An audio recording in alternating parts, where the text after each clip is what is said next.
참고로 지금 환율이 많이 오르고 있죠. 근데 우리나라 코스피 지수를 보면 어떤가요? 외환위기 때는요, 우리나라 코스피 지수가 300포인트 밑으로 떨어졌어요. 급전직하했거든요. 근데 지금 우리나라 코스피 지수가 저는 개인적으로 좀 뜨겁다고 생각하는데. 네, 불장이죠. 그렇죠. 예. 그럼 이건 설명이 안 되지 않습니까? 네. 나라 망할 건데 주가가 왜 오를까?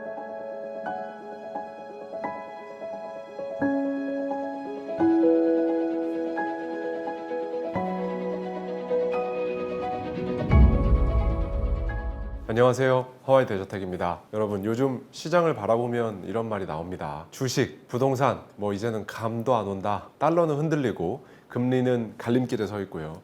미국 경기 신호는 서로 충돌하고 있습니다. 이제 2026년이 코앞에 있는데요. 이 혼란의 흐름을 어떻게 해석하느냐에 따라서 앞으로의 기회와 위험, 전혀 다른 모습으로 펼쳐질 겁니다. 우리 개개인들한테도 마찬가지고요. 최근에 이제 경제 전문가 분들께서 이렇게 말합니다. 지금은 방향보다 파동을 읽는 게 더 중요하다. 달러, 금리, 유동성 이런 것들의 이 미세한 움직임이 보이기 시작하면 앞으로의 시장을 조금 더 남들보다 조금 더 선명하게 볼 수 있겠죠.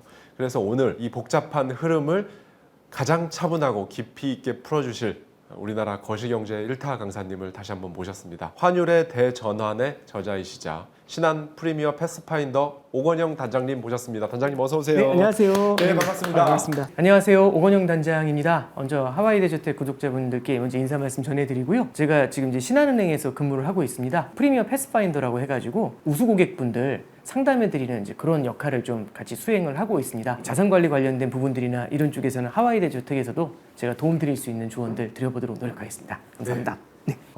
저도 궁금했는데 프리미어 패스파인더는 말 그대로 은행의 이 VIP 분들의 자산 예. 운용을 예. 이렇게 좀 이렇게 도와주시는. 예, 이게 신한은행이 있고 신한증권이 있는데 요즘은 이제 이게 같이 코웍을 되게 많이 해요. 네. 그래서 은행하고 증권에 있는 전문가들이 있는데 그 중에서 이제 100명 정도 되는 전문가분들이 있거든요. 와. 그 전문가들이 이제 신한 프리미어라고 해서 자산관리 브랜드를 만들었어요. 아. 그리고 이제 자산관리 브랜드에서 이제 우수 고객분들한테는 저희가 직접 길을 찾아드린다. 그래서 패스파인더가 이제 길잡이 이런 뜻이잖아요. 그래서 저희가 그 조직을 좀 운영하고 있고 거기 단장 역할을 하고 있습니다. 네.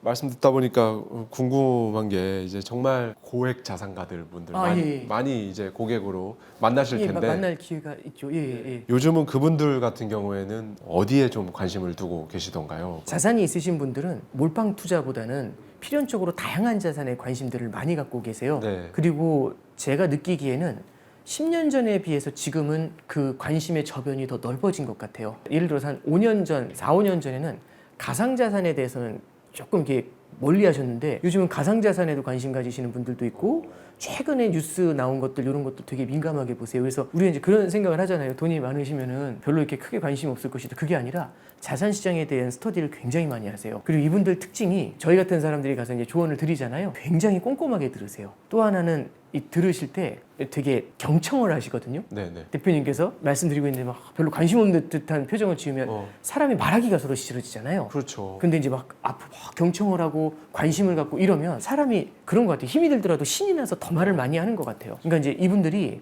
전문가들을 만났을 때 경청하는 방법에 대해서 다들 많이 알고 계시는 것 같아요. 그러니까 그러면 그럴수록 전문가들이 자기들이 갖고 있는 거를 더 많이 쏟아내게 되거든요. 그거는 선순환 효과죠. 그래서 저는 이제 이분들이 스터디도 많이 하고 굉장히 다양한 자산에 대한 저변이 넓어졌으며 경청하는 모습들 이런 것들이 과거에 비해서 좀 많이 바뀌고 있는 거 아닌가? 그런 생각을 해봤습니다. 막연히 자산이 되게 많은 분들은 알아서 좀 해주십시오. 그냥 이러고 별로 관심 없고 이럴 것 같지만 실제로는 이 거시경제 흐름에 대해서 굉장히 스터디도 많이 하시고 또 전문가들의 의견을 굉장히 세심하게 경청하고 오히려 더 고액 자산가일수록 더 오히려 그런 모습을 보인다는 말씀이시잖아요. 그러니까 예를 들어서 요즘은 개인 자산가분들이랑 개인 투자자들하고 대화를 해도 환율 질문 되게 많이 하시거든요. 근데 5년 전에는 환율 질문이 많지가 않았어요. 왜냐하면 우리나라 환율이 1,200원 언더에서 안정이 돼 있었죠. 1,100에서 1,200원 사이를 왔다 갔다 했거든요. 10년 동안. 그러면 그때는 개인 투자할 때 환율이 크게 고려사항이 아니었는데 주식에서 몇 프로 오르냐 이게 관심사항이었죠. 그러니까 환율 물어보시는 분들은 보통 기업체, 수출입 업체들이나 여행 가시는 분들 아니면 해외 유학 이런 경우에 환율을 많이 물어보시곤 했는데 요즘은 개인 투자자들도 해외 투자를 많이 하잖아요. 그렇죠. 환율 이제 말씀하셨으니까 정말 요즘 초유의 정말 가장 뜨거운 화두입니다. 진짜 네네. 환율. 단장님께서 지난번에 저희 채널에 출연해 주셨을 때 그때 1,300원대였어요. 네네네. 지금 100원이 올랐습니다. 네네. 1,470원 여기에서 왔다 갔다 하고 있는데 그때 나와서 해주셨던 말씀도 원 달러 환율만 볼 것이 아니라 이 원화가 이제 상대적으로 각 나라랑 이렇게 했을 때 어느 정도 가치로 평가받고 있느냐 요걸 함께 볼 필요가 좀 그렇죠. 있다. 근데 지금 보기에는 약간 원화 단독 약세 같은 그런 상황이 펼쳐지고 있단 말이죠. 일단은 환율 앞으로 전개될 여지가 있고 그다음에 원화가 이렇게 좀 홀로 약세를 띠고 있는 원인이랄까요? 이거 뭐 어떻게 해석을 해야 될지 개인 투자자들 입장에서 네네. 예, 궁금합니다. 이게 요즘 가장 많이 받는 질문인데요. 네. 일단 첫 번째 이거부터 보시죠. 지금 원화 혼자 약세라는 말씀을 해주셨는데 이게 정확한 게 작년에 11월 5일로 가보면 트럼프가 당선이 되던 날이에요. 그때 달러가요 1,380원 했습니다. 1달러에. 네. 그게 지금 1,470원 하거든요. 그러면 90원 정도 올랐고요. 퍼센트로 따지면 한 5, 6% 정도 오른 거예요. 한 네. 6% 올랐다고 칠게요. 근데 그때 유로가요 1,500원 했어요. 1유로에. 지금 1,720원 합니다. 220원 올랐죠. 그럼 퍼센티지로 15% 가까이 오른 거거든요. 네, 네. 그러면 달러는 원화 대비 6% 올랐는데 유로는 원화 대비 15% 올랐잖아요. 아 그렇네요. 그러면 원화를 다 치우고 보면 달러보다 유로가 더 센 겁니다. 그래서 요즘 참 신기한 거는 파이낸셜 타임즈나 월스트리트 저널처럼 외신에서는요 달러 약세라는 표현을 써요. 우리는 그 얘기가 너무 이상하잖아요. 근데 참고로 말씀드리면 월스트리트 저널은 원달러 환율을 안 봅니다. 유로 보겠죠 당연히. 그러지 않을까요? 네. 예. 그럼 그 나라들 국가 입장에서 봤을 때는 달러가 약한 거거든요. 근데 우리 입장에서 보면 달러가 강한 거죠. 그럼 여기서 우리는 달러가 강하다고 해야 될까 약하다고 해야 될까 참 애매해지는 국면입니다. 이건 어떻게 해석하시면 되냐면 지금 원화보다 달러가 세죠. 네. 이 달러보다 유로가 세요. 전체적으로 글로벌리는 달러가 약한 편이에요. 그 달러보다 원화가 유독 약한 거죠. 그래서 원화 홀로 약세라는 표현이 이런 데서 나오는 겁니다. 이럴 때는 원인을 찾을 때 미국 달러가 왜 이렇게 세지? 이렇게 원인을 찾으면 답이 없어요. 왜냐하면 달러가 강하지 않으니까. 그럼 달러가 왜 이렇게 세지가 아니라 우리는 어떻게 찾아야 되냐면 원화가 왜 이렇게 약하지? 이렇게 질문을 가져가야 됩니다. 그럼 원화가 약하다는 것에 대해서 한번 우리가 포커스를 두고 보는데 일단 처음에 시작하기 전에 이 얘기부터 먼저 하고 시작할게요. 원화가 약하다고 하면 다들 걱정하세요. 왜냐하면 환율이 올라간다는 얘기는 우리나라 사람들은 외환위기의 트라우마가 있습니다. 그래서 외환위기의 트라우마는 뭘 갖고 있냐면 환율이 일정 수준을 넘어서 막 올라가잖아요. 그러면 질문부터 나와요. 이러다가 IMF 오는 거 아니냐고. 질문이 정말 많거든요. 네. 근데 저는 지금의 환율 상승은 그때하고는 좀 다르다는 말씀 좀 드려볼게요. 이게 왜 그러냐면 참고로 지금 환율이 많이 오르고 있죠. 근데 우리나라 코스피 지수를 보면 어떤가요? 외환위기 때는요. 우리나라 코스피 지수가 300포인트 밑으로 떨어졌어요. 급전직하했거든요. 근데 지금 우리나라 코스피 지수가 저는 개인적으로 좀 뜨겁다고 생각하는데. 네, 불장이죠. 그렇죠. 네. 그럼 이건 설명이 안 되지 않습니까? 네. 나라 망할 건데 주가가 왜 오를까? 네. 이해가 안 되잖아요. 두 번째는 우리나라 이제 요거는 좀 익숙하지 않은 숫자지만 CDS 프리미엄이라는 게 있어요. 이 CDS 프리미엄은 뭐냐면 어렵게 생각하지 마시고요. 그냥 보험료라고 보시면 됩니다. 네. 예를 들어서 망할 가능성이 높은, 다칠 가능성이 높은 직종이다. 그러면은 보험료가 올라가잖아요. 그래서 이 CDS 프리미엄이라는 게 일종의 보험료라고 생각하시면 돼요. 네. 그래서 CDS 프리미엄이 올라간다 그러면 우리나라가 부도 위험이 높으니까 보험료가 더 높이 나온다. 이렇게 해석하시면 네. 됩니다. 지금 보면은요. 우리나라 CDS 프리미엄이 굉장히 낮아요. 그러니까 부도를 바라보고 있는 외국인 투자자들이 별로 없다는 겁니다. 그러니까 우리가 그걸 생각해야 되거든요. 그러면 이런 일이 벌어지는 이유가 뭘까? 이렇게 보시면 돼요. 첫 번째는 지금 환율이 오르는 요인은 외국인들이 이 나라는 답이 없다 해가지고 도망가는 외환위기 당시 그때하고는 달라요. 자본 유출이 아닙니다. 자본 유출은 외국인들이 다 던지고 도망가는 거거든요. 네. 그럼 안 돌아와요. 근데 지금은 어떤 일이 벌어지는 거냐면 지금의 환율 상승은 가장 큰 요인 중에 하나가 해외 투자가 많이 늘어나서 그래요. 개인도 그렇고 기업도 그렇고 정부도 그렇고 해외 투자가 늘어나고 있거든요. 해외 투자하고 요거는 달라요. 자본 유출은. 이 자본 유출은 도망가는 건데 해외 투자는 예를 들어서 국민연금이 해외 투자 온다고 해보죠. 네. 미국의 주식이나 채권을 샀습니다. 이는 도망간 게 아니라 해외에서 이자나 배당이 들어올 거잖아요. 네. 그리고 또 하나는 국민연금이 나가 있는데 나중에 연금을 지급할 때는 어떤 일이 벌어질까요? 해외에 있는 자산을 팔고 그렇게 받은 달러를 팔고 원화를 사서 돌아와야 되겠죠. 그러면은 이 해외 투자라는 거는 받을 돈이 있다는 거지 않습니까? 해외 자산이 늘어나는 거예요. 그렇죠. 그래서 외국인이 도망가는 자본 유출하고 해외 투자는 엄연히 달라요. 환율이 뜁니다. 지금 우리나라에 서학개미 많다고 들으셨잖아요. 환율이 뛰면 미국 주식이나 채권을 갖고 있는 사람은 기분이 어떨까요? 근데 오히려 자산 기분 좋아할 수익률이 거- 예. 그렇죠. 예. 조금 달라지지 않았나요? 30년 전하고 외환위기 때는 우리나라에서 미국 주식 투자하는 사람 거의 없었죠. 미국 국채 투자하는 사람도 거의 없었거든요. 그럼 그 얘기인즉슨 환율이 올랐을 때 그때는 우리나라가 대외순 채무국이었어요. 달러 빚이 많았거든요. 달러 빚이 많을 때 환율이 뛰면 죽는 겁니다. 근데 지금은 달러 자산이 많아요. 달러 자산이 많을 때 환율이 뛰잖아요. 웃는 사람도 존재하는 겁니다. 그렇죠. 그래서 그때처럼 이렇게 환율이 올라가는 걸 딱 보면서 나라 망한다. 이렇게 과도하게 해석하시는 건 조금 우리가 경계할 필요가 있다. 이 얘기를 먼저 하고 지나갈게요. 네. 그리고 이제 두 번째는 그러면 환율은 왜 올라가는데 방금 말씀드렸던 것처럼 해외 투자가 증가되는 게 분명히 가장 커요. 네. 그래서 혹자는 서학개미 때문입니까? 서학개미도 거기에 들어가죠. 왜냐하면 해외 주식을 사려면 환전을 해서 사야 되잖아요. 원화를 팔고 달러를 사서 그걸로 미국 주식을 사야 되니까 서학개미도 역할을 하겠죠. 가계에서는 서학개미가 해외 자산을 사고요. 그 다음에 두 번째는 기업들이 관세를 피하기 위해서 우리나라 대기업들도 미국 현지 투자를 늘리고 있어요. 그럼 미국 현지 투자가 늘어나게 되면은 미국 현지에 공장 같은 걸 짓게 되는 거잖아요. 네. 그럼 달러를 사서 나가야 되지 않을까요? 이것도 마찬가지로 기업의 투자가 해당이 됩니다. 그 다음에 정부도 지금 트럼프 행정부에서 3,500억 달러씩 투자로 막 난리를 부렸거든요. 네. 지금 2천억 달러로 줄이긴 했습니다만 정부도 해외 투자를 늘려야 되겠죠. 그럼 해외 투자가 더 늘어날 거라는 기대감이 생길 거지 않습니까? 네. 그럼 가계는 서학개미, 기업은 직접 투자, 정부도 마찬가지로 2천억 달러 투자. 이렇게 보면은 가계, 기업, 정부를 경제의 3주체라고 합니다. 경제의 3주체가 해외 투자를 늘리게 되죠. 이런 거는 결국에는 달러를 갖다가 끌어올리는 그런 요인이 될 수 있다라고 첫 번째 정리할 수 있고요. 두 번째는 다른 국가 통화도 같이 보셔야 되는데 네. 저는 엔화 약세에 좀 주목하셔야 된다고 봐요. 왜냐하면 일본에서 다카이치 사나이라는 사람이 들어왔어요. 네. 이분의 별명이 여자 아베입니다. 이 여자 아베의 특징이 뭐냐면 아베노믹스는요. 결국에는 엔화를 살포해가지고 엔약세를 만들고 이걸로 인플레이션을 갖다가 만들어내면서 디플레이션에서 탈출하고 그 다음에 수출을 늘리겠다 뭐 이런 게 이제 아베노믹스의 핵심이에요. 네. 그래서 아베노믹스 하면은 엔약세 이런 생각이 되게 강하거든요. 다카이치 사나이가 딱 들어오니까 그러면 엔약세네 하면서 엔화가 굉장히 빠른 속도로 약세를 보였어요. 그런데 잠깐 보시면 엔화가 약하잖아요. 네. 그럼 우리나라 수출이 일본보다 힘들어질 수가 있죠. 예, 지금은 내려오긴 했지만 얼마 전까지만 해도 우리나라 대미 관세율이 25%였고 일본은 15%였어요. 그럼 관세율이 우리가 높지 않습니까? 그런 상태에서 엔화가 약하면 우리 수출이 굉장히 힘들어지겠죠. 그래서 일본 엔화가 약해지는 만큼 우리나라 원화도 동조화되는 면이 강해요. 지난 3개월 동안 원달러 환율이 많이 올랐거든요. 1350원에서 1470원까지 빠르게 올라왔어요. 그래서 원화만 유독 약세 이랬는데요.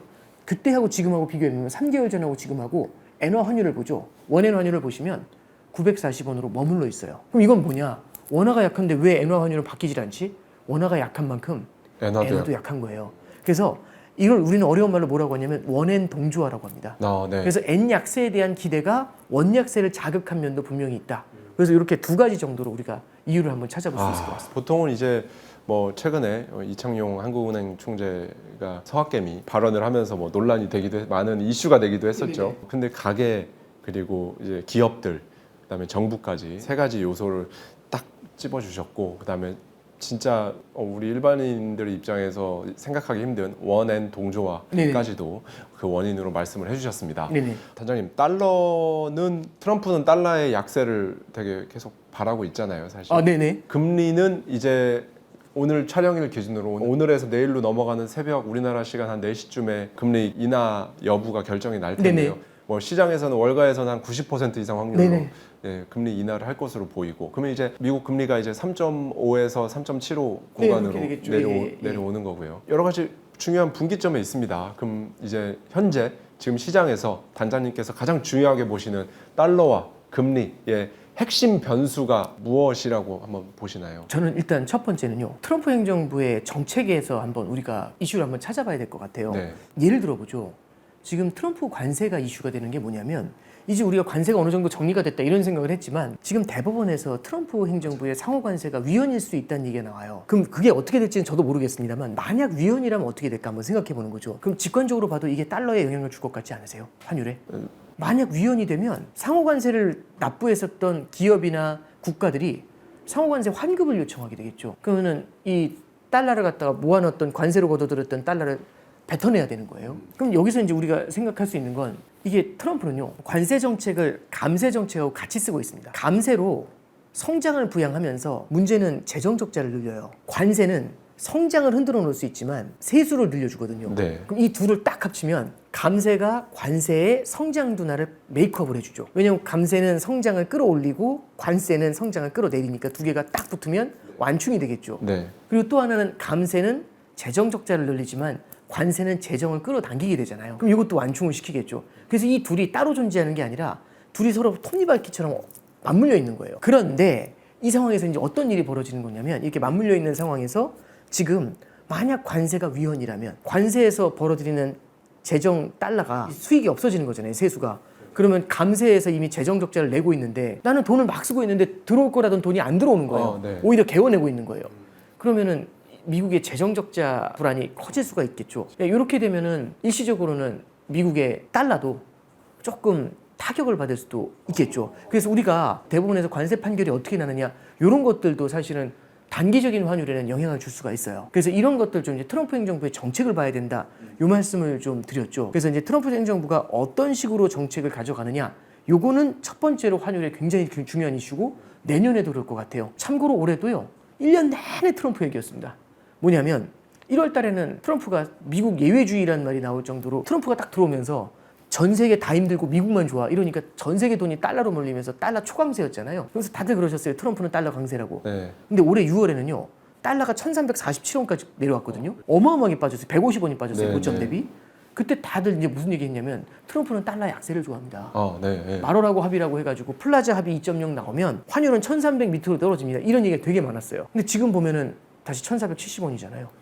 이렇게 V자로 왔다 갔다 했죠. 그러면 아까 변동성이라는 말씀을 쓰셨죠. 네. 어떤 뚜렷한 방향이 보이는 게 아니라 변동성이 되게 높은 거 아닌가요? 지금은 이제 또 많은 분들이 또 달러 강세를 바라봅니다. 트럼프는 정책에 따라서요 굉장히 많은 유연한 변화를 줍니다. 그거 하나를 꼭 기억하시고 그래서 다른 것보다도 내년에도 환율 변동성은 굉장히 높을 것 같다. 그걸 하나 말씀드릴게요. 근데 이제 두 번째는 금리 쪽에서 바라보면은 신기한 일들이 일어나고 있어요. 첫째는 미국은 금리를 인하할 것 같아요. 그럼 미국은 금리를 낮추는데 우리나라 같은 경우는 계속 동결하고 있잖아요. 그렇죠. 금리를 인하하려고 하다가 지금 멈춰섰죠. 그래서 금리 인하가 끝났나? 이런 얘기까지 나오고 있어요. 네. 그럼 미국은 금리 인하, 한국은 금리 동결. 그리고 며칠 전에 호주에서 금리가 동결이 됐는데 호주는 오히려 이제 금리 인상을 준비해야 된다 이런 얘기를 하고 있어요. 캐나다도 더 이상 금리 인하는 필요 없다 이런 얘기를 하고 있고 유로존에서도 이거 금리 인하는 끝난 것 같고 네. 인상도 고민해야 되는 거 아니야 이런 얘기가 나와요. 네. 그러면 지금 미국은 금리를 내리는 쪽이고요. 우리나라부터 시작해서 호주, 캐나다, 유로 이런 곳들은요. 지금 금리가 동결이 돼 있죠. 오히려 인상해야 되는 거 아니야? 이런 얘기가 나올 정도예요. 마지막으로 일본은 금리를 인상하려고 하고 있습니다. 맞습니다. 예. 그러면 국가별로 통화정책의 엇박자가 굉장히 커지게 되죠. 네.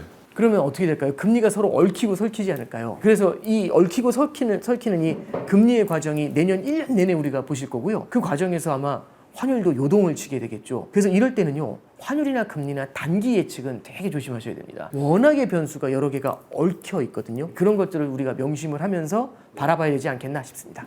예, 너무 명확하게 말씀을 해주셔가지고 근데 이제 당장 내년에 제롬 파웰이 이제 임기가 마무리되잖아요. 본인 입맛에 맞는 사람을 연준 위원장으로 하려고 하고 연준 위원들도 그런 식으로 채워 나가려고 하고 있는데 이게 이제 트럼프가 금리를 계속 저금리를 이제 가기로 원하고 있는데 이게 트럼프의 뜻대로 가고 있는데 어떻게 보시나요? 일단 첫 번째는 연준 의장이 이제 케빈 헤셋이라는 사람으로 아마 확정이 될 것 같아요. 네. 그 정도까지 얘기했으면 거의 확정적이라고 보면 되고요. 지금 연준의 스티브 미란이라고 해가지고 트럼프 행정부에 가신이 들어가 있어요. 네. 그 사람이 1월까지 있을 거거든요. 그 사람이 나오면 케빈 헤셋이 일단 그 자리를 치고 들어간 다음에 내년 4, 5월에 연준 의장이 바뀌거든요. 그때 아마 의장으로 딱 올라가게 되지 않을까 싶고요. 근데 이제 이런 거잖아요. 내 후임자가 다음 차기 의장이 우리 연준 FOMC 회의하는데 들어와 있는 거예요. 1월 달부터. 불편하지 않을까요? 엄청 불편하죠. 예, 아마 신경이 많이 쓰일 겁니다. 그 얘기인즉슨 트럼프가 계속해서 금리 인하를 압박할 것이다라는 걸 여기서 이제 시사하는 거죠. 그럼 이제 많은 분들이 생각하는 거죠.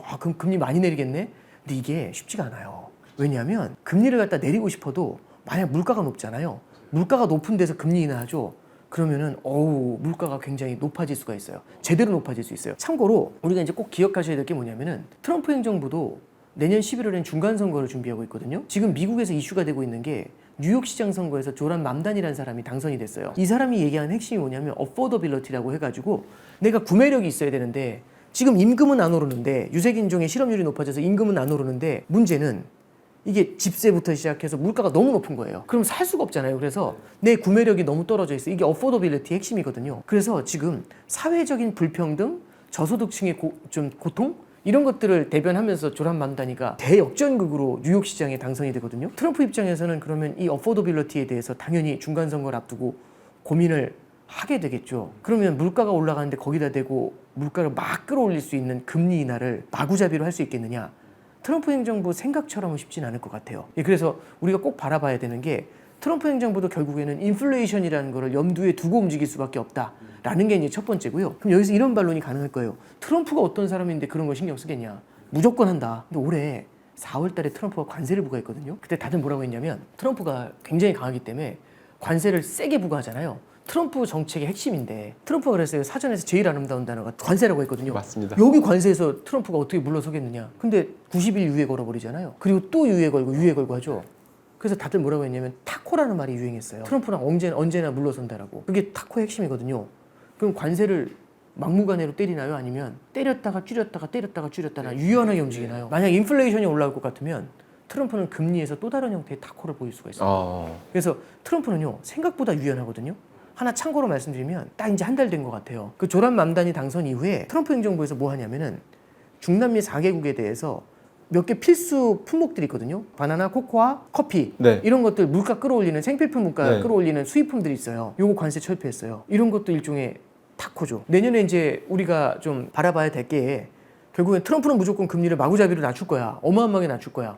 근데 인플레이션이 옆에서 발목을 잡을 수가 있습니다. 인플레이션이 찾아오면 트럼프 입장에서도 중간 선거 장담할 그렇죠. 수 없고 굉장히 부담스러운 이슈가 될 겁니다. 중간 선거에서 만약 실패하면은 조기 레임덕이 나머지 2년은 그냥 뭐 허수아비처럼. 네, 그렇죠. 근데 이제 뭐 이거는 이제 좀 약간 정치 쪽 얘기입니다만은 트럼프는 이제 다음 선거 얘기도 공공연히 얘기하잖아요. 미국 헌법상으로는 불가능하다고 결론이 났음에도 불구하고 공공연하게 떠들고 다니는데 그게 이제 약간 본인의 레임덕을 막기 위한 뭐 이런 말도 하는데 단장님께서는 어떻게 보세요? 그러니까 뭐 제 정치 쪽은 잘 모르지만 그냥 제가 봤을 때는 어쨌든 저기 레임덕을 뭐 당장 의식한다기보다는요. 지금 트럼프가 조금 이제 여러 가지 쇼맨십을 보이는 거는 지금 관세가 위헌이라는 얘기가 나오고 있잖아요. 네, 네. 그리고 이제 다른 국가들도 트럼프 행정부에 대해서 반발이 꽤 심해요. 예를 들어 중국 같은 경우도 그렇거든요. 그러니까 이제 이런 반발이라든지 이런 걸 좀 무마시키기 위해서는 조금 쇼맨십을 보여줄 필요는 있어요. 그래서 이제 지금 얘기 나오는 것 중에 뭐가 있냐면 트럼프 행정부에서 내년 상반기에 관세로 걷어들인 그 세금 있잖아요. 이 관세로 받아들인 그 수입, 세수 그 푼다고 예, 했잖아요. 조금 풀어준다고.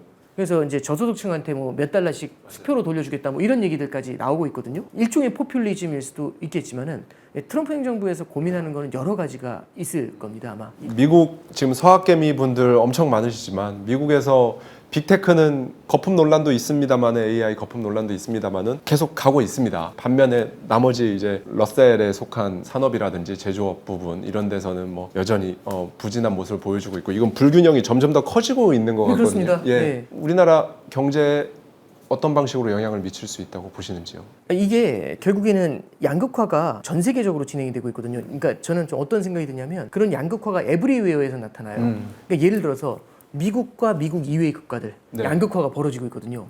두 번째는 AI와 BAI 산업 이런 것들도 사실은 벌어지고 있는 거고 아까 말씀하셨던 것처럼 빅테크와 네. 중소기업들 네, 네. 이런 것들도 벌어지고 있고 그다음에 우리나라에서도 반도체 관련 기업과 비반도체 기업들 지수에서 지금 반도체 관련 기업이 차지하는 비중이 엄청나요. 우리나라도 꽤 쏠려 있는 거거든요. 네. 이런 것들을 보면은 양극화가 굉장히 전 세계적으로 좀 다채롭게 다양하게 나타나고 있다라는 생각은 우리가 염두에 둘 필요가 있는 것 같아요. 근데 이제 이게 어떤 문제를 낳게 되냐면은 한쪽으로 성장이 너무 많이 쏠리게 되지 않습니까? 네. 그러면 이 한쪽으로 쏠려 있는 성장 이외의 영역들은요. 계속해서 힘들어지게 돼요. 참고로 빅테크 같은 경우는 수익이 나니까 돈을 잘 버니까 설비 투자를 많이 늘리게 되거든요. 네. 그러면 설비 투자가 늘어나는 만큼 빅테크의 힘이 더 강해지는 거예요. 시장 장악력도 높아지고. 근데 빅테크 이외의 기업들은 지금 미국에서도 S&P 500에서 나머지 490개 기업은요. 490여 개 기업들은 돈을 많이 못 벌어요. 네, 네. 그리고 돈을 많이 못 버니까 굳이 설비 투자를 늘릴 이유가 없지 않습니까? 그럼 여기도 양극화가 벌어지는 구조가 되는 거거든요. 그러면 미국과 비미국, 그다음에 AI와 BAI 이렇게 이제 여러 가지를 말씀드렸는데 네. 그러면은 우리나라 같은 경우는 AI 같은 경우만 한번 생각해 보죠. 우리나라가 AI 강국이다라고 하시는 분들도 있지만 사실 미국이나 중국한테는 많이 밀리는 케이스가 되죠. 그럼 양극화가 더 벌어진다고 하면 우리나라의 경쟁력이 더 낮아지는 문제가 생기는 거잖아요. 네, 네. 미국이라든지 중국에 대비해서. 그렇죠. 그럼 이제 이런 경우에는 우리나라 AI를 비롯한 다른 산업들이 자신감을 잃는 문제가 생기게 돼요. 그러면은 AI와 BAI의 어떤 양극화 이런 것들은 미국과 같은 G2 국가들 대비해서 G2 이외에 있는 국가들의 힘을 빼는 그런 이제 부작용을 낳을 수가 있겠죠. 그래서 이게 먼 나라 얘기가 아니고 당장 우리한테 닥쳐와 있는 얘기가 아닌가 그런 생각은 좀 해보게 됩니다. 아, 네. 지금 뭐 전체적으로 양극화, 그다음에 쏠림 현상, 그리고 우리나라 산업에서도 그렇고 국내 주식에서도 그렇고 또 부동산에서도 그렇고 점점 이게 심화되고 있는 것 같습니다. 단장님께서 지금은 방향이 뭐 어느 방향이냐 이게 아니라 파동을 읽는 게 중요하다라고 말씀을 해주셨어요. 네네. 파동이라는 개념 어떻게 이해하면 좋을지, 달러 흐름을 볼 때 가장 중요한 이 파동 체크 포인트가 무엇일까요? 이게 그러니까 파동이라는 거는 결국에 이런 큰 플럭추에이션 같은 거거든요. 예, 예.